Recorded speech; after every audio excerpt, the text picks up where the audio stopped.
হযরত নূহ আলাইহিস সালাম আল্লাহর কাছে বলতে চাইলেন, আল্লাহ আমিও তোমার কাছে চাই, আমার উম্মতেরা যারা এত কিছু করবার পরে এত ভালোবাসা, এত দোয়া, এত নসিহত, এত উত্তম ব্যবহার, এত দিন তাদেরকে এতদিন ওয়াজ নসিহত এত কিছুর পরেও ভালো লাইনে আসে নাই, এরপরে আমারে খুঁচায়, মাফ করে দিলাম, আপনারে গালি দে, আপনারে মারতে চায়, আপনার বিরুদ্ধে যুদ্ধ করতে চায়, রাত দিন শিরিক করে, একজন আর একজনকে ঠকায়, তাদের কাছে শিরিকও আছে, বান্দার হক নষ্ট করার জিনিস আছে।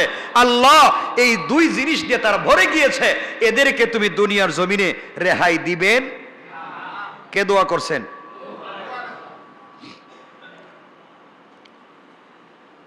আল্লাহ বলছেন কি হয়েছে? আমার সাথে শিরিক করছে, বান্দার হক নষ্ট করছে, এদেরকে আমি মেরে ফেলে দিব। তুমি এই কথা বলছো কেন? এদেরকে বাঁচায় রাখলে সমস্যা কি? কে বলছেন? নূহ আলাইহিস সালাম কে বলছেন? আল্লাহর পয়গম্বর নূহ আলাইহিস সালাম জবাব দিতে লাগলেন, ইন্নাকা ইনতাদারহুম ইউদিল্লু ইবাদাকা ওয়ালা ইয়ালিদু ইল্লা ফাজিরান কাফফারা। আয় আল্লাহ তাআলা, আপনি আমি নূহকে ভালো করেই চিনেন। আমি রাগ বশত কষ্ট পেয়ে কথা বলছি না, রাগ করে বলছি না তাদেরকে ধ্বংস করে দেন। আমি তাদের কার্যকলাপের ভিত্তিতে, কাজকর্মের ভিত্তিতে বুঝতে পারতেছি আপনি যদি তাদেরকে রেহাই দেন, আপনি যদি তাদেরকে দুনিয়ার জমিনে বাঁচাইয়ে রাখেন, তারা আপনার বান্দাদেরকে পথভ্রষ্ট করবে এবং জন্ম দিতে থাকবে দুনিয়ার জমিনে শুধু কাফের আর পাপিষ্ঠ। নাউজুবিল্লাহ।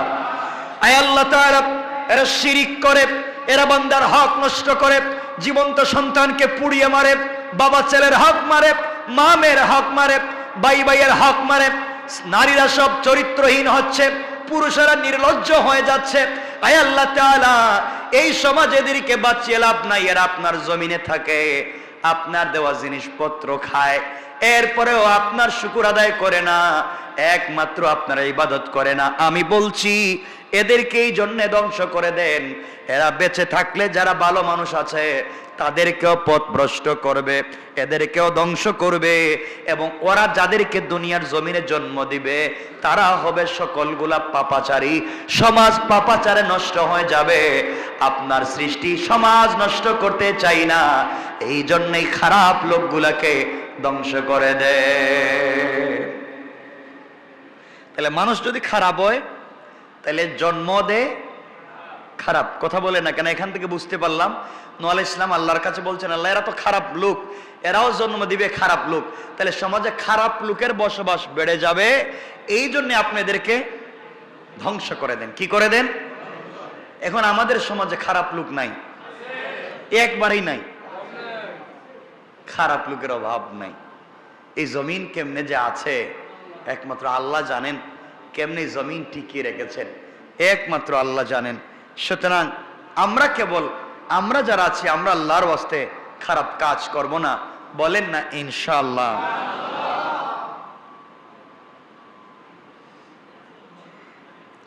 এরপরে হযরত নূহ আলাইহিস সালাম বলছেন, আল্লাহ আমি যে বললাম সবগুলারা ধ্বংস করে দেন। দুনিয়ার জমিনে এমন দুটা গুনাহ আছে যে গুনাহগুলো আল্লাহ তাআলা ক্ষমা করে দিবেন না।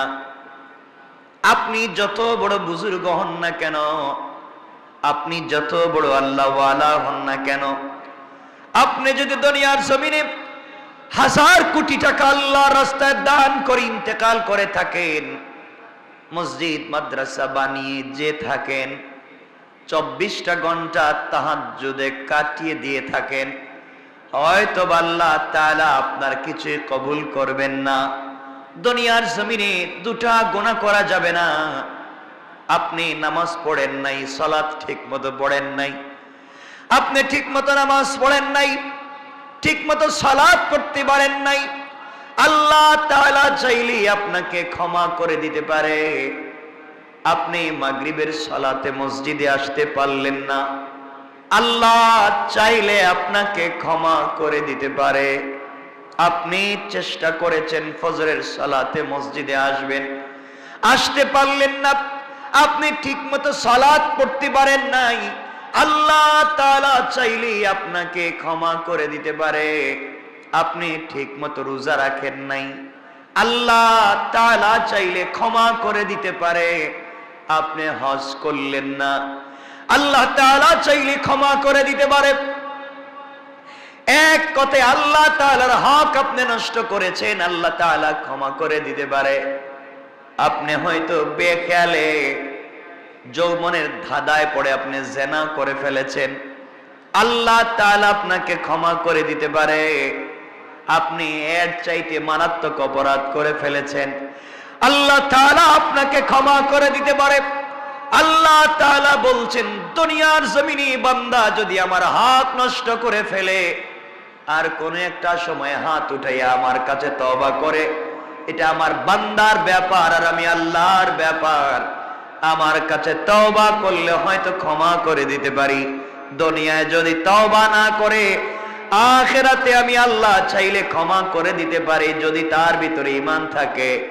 আমার বন্ধুগণ মনে রাখবেন, কিয়ামতের দিনে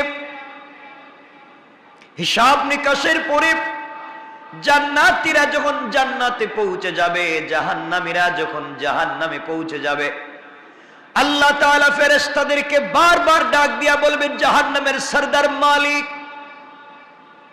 100 বছর হয়ে যাচ্ছে জাহান্নামের দরওয়াজা বন্ধ করে দিয়েছি, তুমি খুঁজে দেখো না জাহান্নামের ভিতরে আমার কোন বান্দা আছেনি যার ভিতরে ঈমান ছিল, যার ভিতরে ঈমান ছিল এমন কোন বান্দা আছে কিনা একটু দেখো।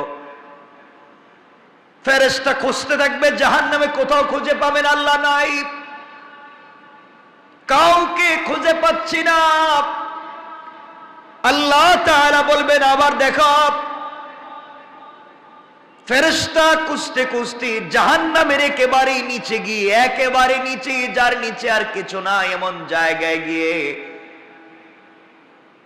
দেখবেন দুটা পাথরের চিপায় একটা রূহ পড়ে চিৎকার করে শুধু বলছে, ইয়া হান্নান, ইয়া হান্নান, ইয়া মান্নান, ইয়া হান্নান, ইয়া মান্নান। দুটা পাথরের চিপায় পড়ে চিৎকার করে ডাক দিচ্ছে জাহান্নামের নিচে। ফেরেশতা আল্লাহ তাআলাকে ডাক দিয়ে বলছেন, আল্লাহ তাআলা একটা রূহ চিৎকার করে করে ডাকছে। আল্লাহ বলবেন, এর অন্তরের ভিতরে সরিষার দানা পরিমাণ ঈমান ছিল, গুনাহ করেছে, নাফরমানি করেছে, আমার হক নষ্ট করেছে, আমি ক্ষমা করে দিয়েছি। তোমরা আমার বান্দাকে উঠাও, আমার বান্দাটাকে জাহান্নামের অতল গহ্বর থেকে উঠাইয়া জীবন নদীতে গোসল করাইয়া, পাক সাফ করাইয়া, হায়াতের সাগরে গোসল করাইয়া আমার বান্দাকে তোমরা জান্নাতের দিকে নিয়ে যাও। ওই সময় আল্লাহর বান্দা ডাক দিয়া বলবে, আল্লাহ তাআলা, আমি আপনার জান্নাত চাই না, আপনি আমাকে জান্নাত দিবেন বলেছেন, আমি জান্নাত চাই না, আমাকে জাহান্নাম থেকে উঠাইয়া জাহান্নামের গর্তের পারে আমাকে রেখে দেন, জাহান্নামের গেট পর্যন্ত বসাইয়া দেন, আমাকে আর কিছু করা লাগবে না। আল্লাহ রাব্বুল ইজ্জতুল জালাল জানতে চাইলেন, গোলাম, দীর্ঘ বৎসর থেকে আমার কাছে শুধু চিল্লাচ্ছ আর ডাকতেছো, কোনো জিনিস জীবনে আর চাইবা না, তোমাকে জাহান্নাম থেকে উঠাইয়া দিলে আর কোনো জিনিস চাইবা না। ও বান্দা, তোমাকে কি জাহান্নামের উপরে উঠাইয়া দিলে চলবে? বান্দা জাহান্নামের উপরে উঠে গিয়েছে, ফেরেশতারা তাকে রেখে দিয়েছেন দীর্ঘদিন, এভাবেই চলে যাচ্ছে। আবার চিৎকার করে কান্না করবে আর বলবে, আল্লাহ তাআলা, ও মুনিব, আপনি দয়া করে জাহান্নামের নিচ থেকে আমাকে উঠালেন, জাহান্নামের গেট পর্যন্ত বসায় রেখে দিয়েছেন।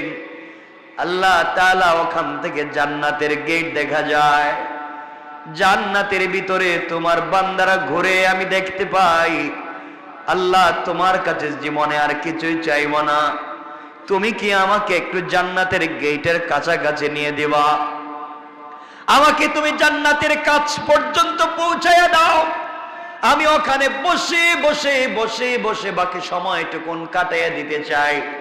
আল্লাহ তাআলা বলবেন, বান্দারে এটাই কিন্তু তোমার চাওয়া শেষ, আর চাইতে পারবা না। তোমার অন্তরের ভিতরে সরিষার দানা পরিমাণ নেক আমল ছিল, রব তোমাকে জাহান্নাম থেকে উঠে দিয়েছি, এরপরে তুমি চাইলা জান্নাতের কাছাকাছি গেট পর্যন্ত পৌঁছে দিলাম, যাও। ওখানে থেকে পৌঁছে দেওয়া হারাম।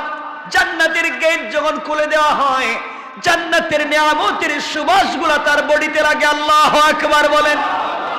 তার বডিতে জান্নাতের সুবাস লাগতে থাকে, জান্নাতের নিয়ামতগুলা লেগে যায়। জান্নাতের ভিতরে তাকায়া দেখে তার কত বন্ধু দুনিয়ার জমিনে ঠিক মতো সালাত পড়েছে, সে ঠাট্টা বিদ্রুপ করেছে, সে তার পাশের দোকানি নামাজ পড়ার কারণে আজকে জান্নাতি। তার ঘরের পাশের লোকটা গরিব ছিল, 3 বেলা খেতে পারতো না, আজকে জান্নাতি।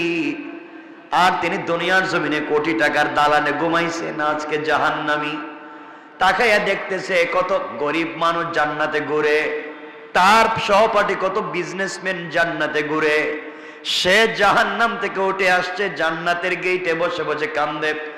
আল্লাহ রাব্বুল ইজ্জত ওয়াল জালাল ডাক দিয়া বলছেন, বান্দা এবার কান্না করো, ব্যাপার কি? গোলাম ডাক দিয়া বলছে, আল্লাহ তাআলা আমি কান্না করি শুধু আপনার জন্যে, আমার জন্যে কান্না করো কেন? আয় আল্লাহ তাআলা এই জন্যে কান্না করি, আমি তো গুনাহগার, আপনার নাম তো আজিজুল গফফার। আয় আল্লাহ তাআলা আপনি আমাকে জাহান্নাম থেকে উঠিয়ে দিয়েছেন, জান্নাতের গেট পর্যন্ত পৌঁছে দিয়েছেন। আয় আল্লাহ তাআলা এত কিছু আপনি আমাকে করে দিয়েছেন, আমি জীবনে আর কোনো জিনিস চাইব না। আল্লাহ রাব্বুল ইজ্জত ওয়াল জালাল বলছেন, তুমি তো বারবার বলতো চাইবা না, আবার চাও। এবার বান্দা বলছে, আল্লাহ তাআলা আমি তো গোলাম, আমি তো বারবার ওয়াদা ভঙ্গ করতে পারি, আমি তো গুনাহ করতেই পারি, আমি কথা বলে কথা না রাখতে পারি, কিন্তু সৃষ্টির মধ্যে একমাত্র যিনি আমাদের রব আর পুরা দুনিয়া তার সৃষ্টি, রব কাউকে কোনো ওয়াদা দিলে সেই ওয়াদাকে ভেঙে দেয় না। আল্লাহ জান্নাত কত সুন্দর দেখা যায়, তোমার কাছে আমি জান্নাত চাই না, জান্নাতে বসবাস করার কথাও বলি না, আমাকে একটা বার জান্নাতের ভিতরে দেখবার সুযোগ দাও, আমি জান্নাতের ভিতরে যাব, জান্নাত দেখে কথা দিলাম, ওয়াদা দিলাম বের হয়ে আসবো, যদি বের না হতে চাই আপনি ঘাট ধরে আমাকে বের করে দিবেন, আমাকে একটা বার ভিতরে ঢুকবার সুযোগ দেন। আল্লাহ বললেন, বান্দারে এবারে কথা শেষ। আল্লাহ আমিও তোমার কসম খায় বললাম এবারে কথা শেষ। সুবহানাল্লাহ বলবেন। আল্লাহ বলেন এবারে কথা শেষ, আর কোনো জিনিস চাইতে পারবে না, ঢুকলেই বের হওয়া লাগবে। বান্দা বলছে, আল্লাহ আমিও কথা দিলাম, এবার কথা বলা শেষ, আর কোনো দিন চাইব না। আল্লাহ তাআলা বললেন, যাও তুমি জান্নাত দেখে আসো। বান্দা জান্নাতের ভিতরে যখন প্রবেশ করেছে, দৌড়াতে শুরু করেছে, দৌড়ায়। থামেন। আল্লাহ বলেন, বান্দা থামো না কেন? তোমাকে না বলছিলাম তুমি টাইম শেষ হয়ে গেলে বের হয়ে যাবা? ও বান্দা, বের না হয়ে তুমি জান্নাতের ভিতরে দৌড়াও কেন?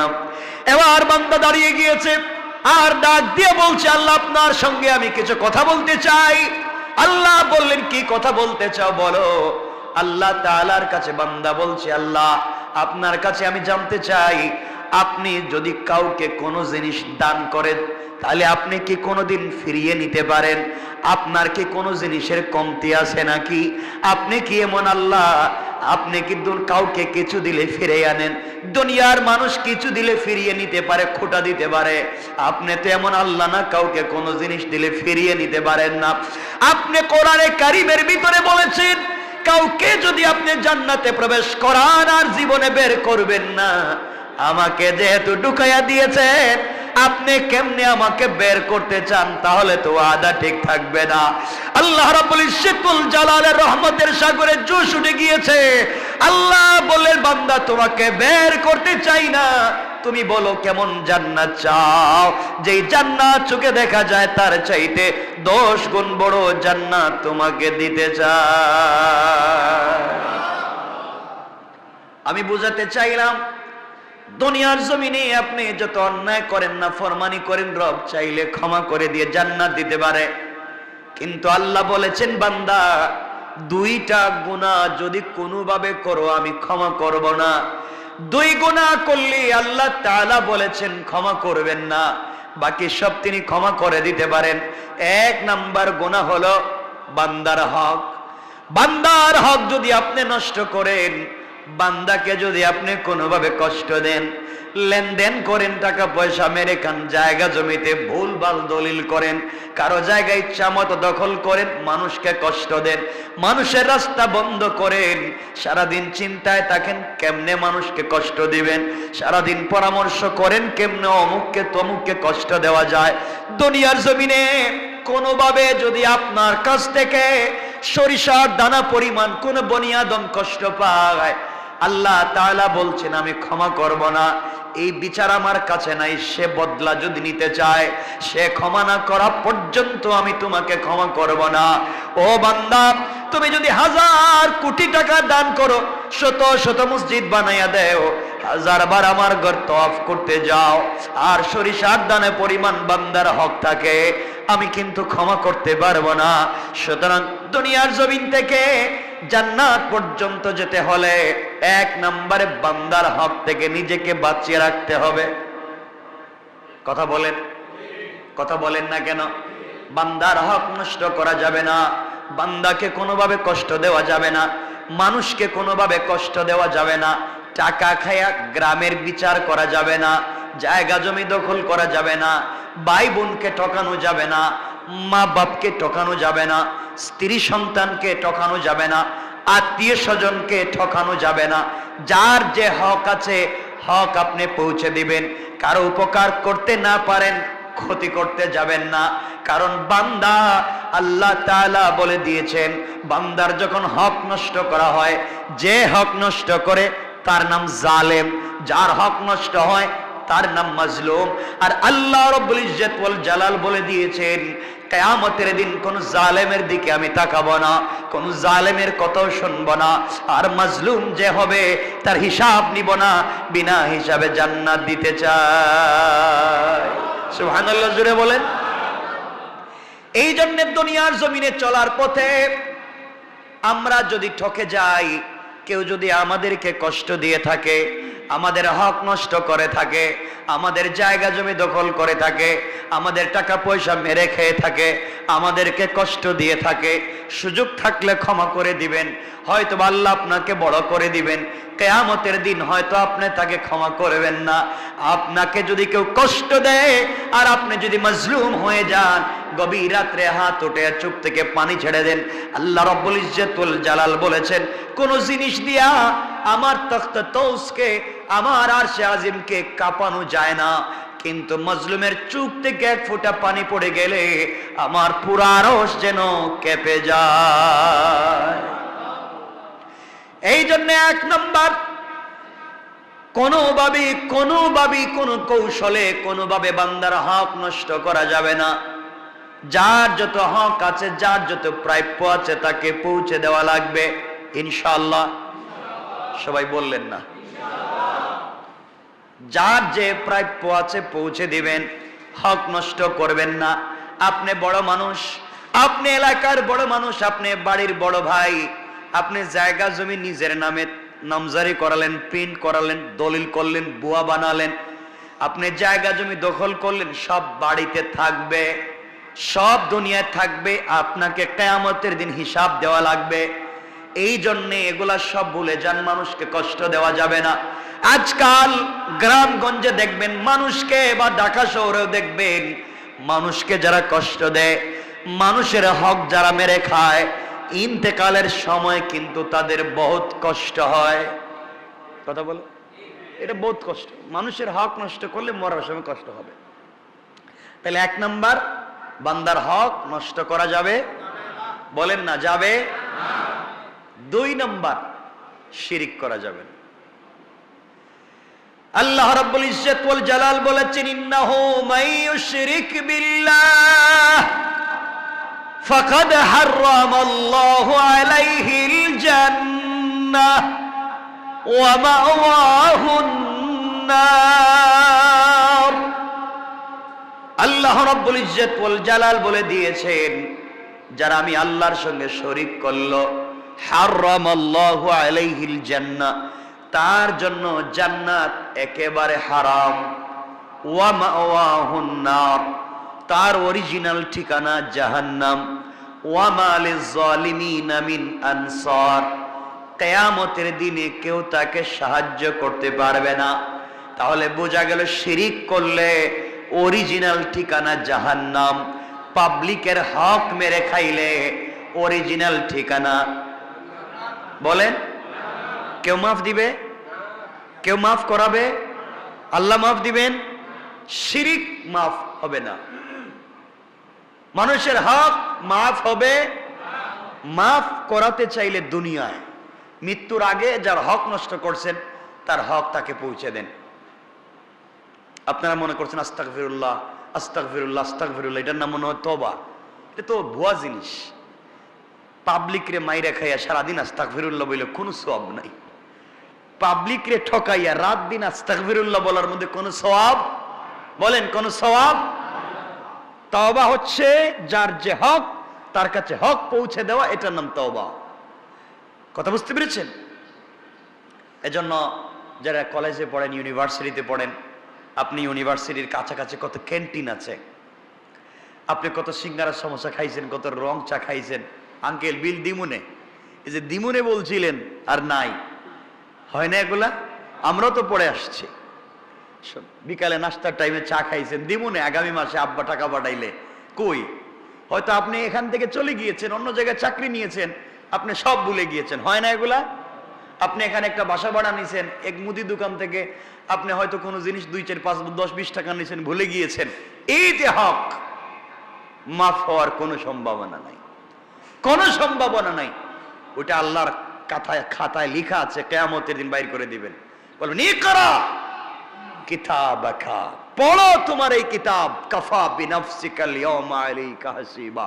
যা করে আসছিলা পিছনে, এই যে দিলাম, পড়ে পড়ে দেখো ঠিক আছে নি। এখন ওই সিঙ্গারা সমোসার হিসাব দেওয়া লাগবে, ওই রংচার হিসাব দেওয়া লাগবে। এজন্যে আমরা এগুলা দেখবো। আমরা চাকরির সুবাদে বিভিন্ন জায়গায় বসি, আমরা ঋণ করি, আমরা টাকা পয়সা দোকান থেকে কিছু খাই, হয়তো টাকা দেই না।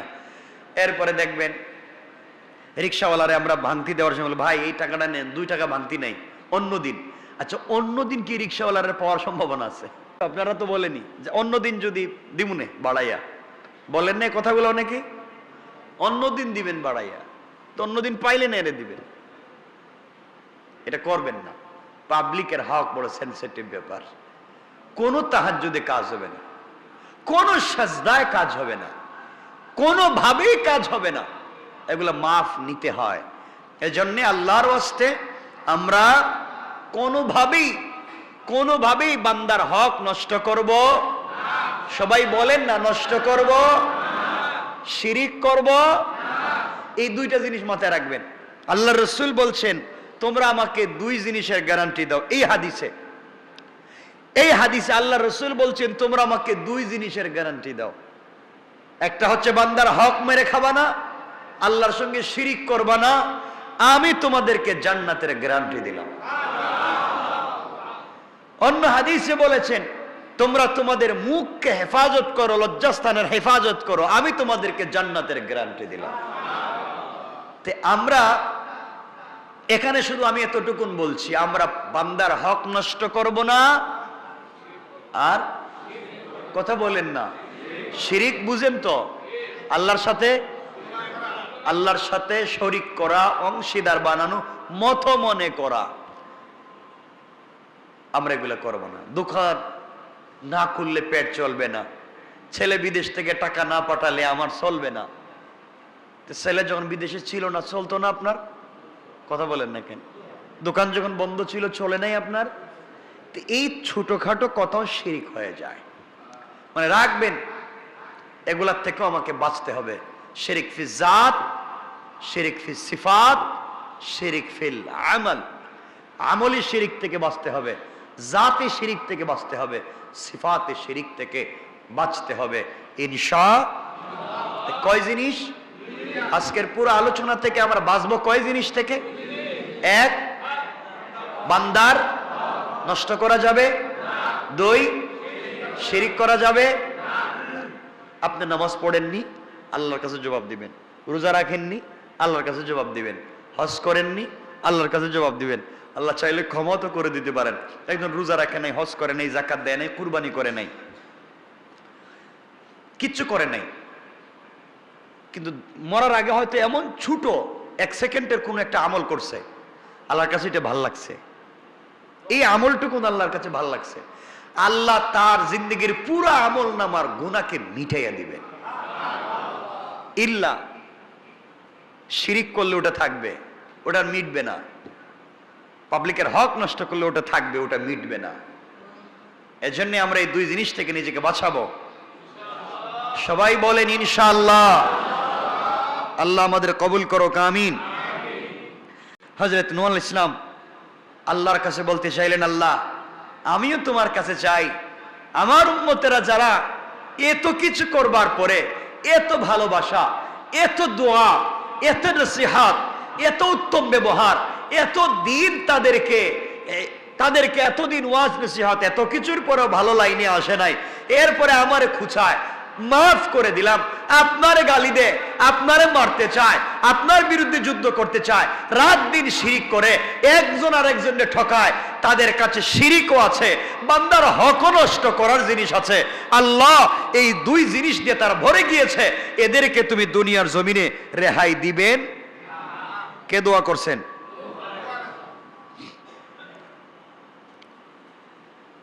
আল্লাহ বলছেন কি হয়েছে? আমার সাথে শিরিক করছে, বান্দার হক নষ্ট করছে, এদেরকে আমি মেরে ফেলে দিব। তুমি এই কথা বলছো কেন? এদেরকে বাঁচায় রাখলে সমস্যা কি? কে বলছেন? নূহ আলাইহিস সালাম কে বলছেন? আল্লাহর পয়গম্বর নূহ আলাইহিস সালাম জবাব দিতে লাগলেন, ইন্নাকা ইন তাযারহুম ইউদিল্লু ইবাদাকা ওয়ালা ইয়ালিদু ইল্লা ফাজিরান কাফফারা। আয় আল্লাহ তাআলা, আপনি আমি নূহকে ভালো করেই চিনেন। আমি রাগ বশত কষ্ট পেয়ে কথা বলছি না, রাগ করে বলছি না তাদেরকে ধ্বংস করে দেন।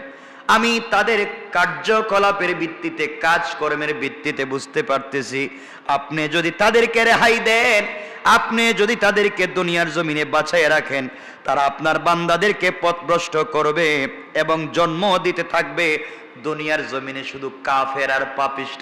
নাউজুবিল্লাহ। আয় আল্লাহ তাআলা, এরা শিরিক করে, এরা বান্দার হক নষ্ট করে, জীবন্ত সন্তানকে পুড়িয়ে মারে, বাবা ছেলের হক মারে, মা মেয়ের হক মারে, ভাই ভাইয়ের হক মারে, নারীরা সব চরিত্রহীন হচ্ছে, পুরুষেরা নির্লজ্জ হয়ে যাচ্ছে। আয় আল্লাহ তাআলা, এই সমাজ এদেরকে বাঁচিয়ে লাভ নাই, এরা আপনার জমিনে থাকে, আপনার দেওয়া জিনিসপত্র খায়, এরপরেও আপনার শুকর আদায় করে না, একমাত্র আপনার ইবাদত করে না। আমি বলছি এদেরকে এই জন্য ধ্বংস করে দেন, এরা বেঁচে থাকলে যারা ভালো মানুষ আছে তাদেরকেও পথভ্রষ্ট করবে, এদেরকেও ধ্বংস করবে, এবং ওরা যাদেরকে দুনিয়ার জমিনে জন্ম দিবে তারা হবে সকলগুলা পাপাচারী। সমাজ পাপাচারে নষ্ট হয়ে যাবে। আপনার সৃষ্টি সমাজ নষ্ট করতে চাই না, এই জন্যই খারাপ লোকগুলাকে ধ্বংস করে দেয়। তাহলে মানুষ যদি খারাপ হয় তাহলে জন্ম দেয় খারাপ। কথা বলে না কেন? এখান থেকে বুঝতে পারলাম নূহ আলাইহিস সালাম আল্লাহর কাছে বলছেন, আল্লাহ এরা তো খারাপ লোক, এরাও জন্ম দিবে খারাপ লোক, তাহলে সমাজে খারাপ লোকের বসবাস বেড়ে যাবে, এই জন্য আপনি এদেরকে ধ্বংস করে দেন। কি করে দেন? এখন আমাদের সমাজে খারাপ লোক নাই, একবারই নাই, খারাপ লোকের অভাব নাই। এই জমিন কেমনে যে আছে একমাত্র আল্লাহ জানেন, কেমনে জমিন টিকিয়ে রেখেছেন একমাত্র আল্লাহ জানেন। সুতরাং আমরা যারা আছি, আমরা আল্লাহর ওয়াস্তে খারাপ কাজ করব না, বলেন না ইনশাআল্লাহ।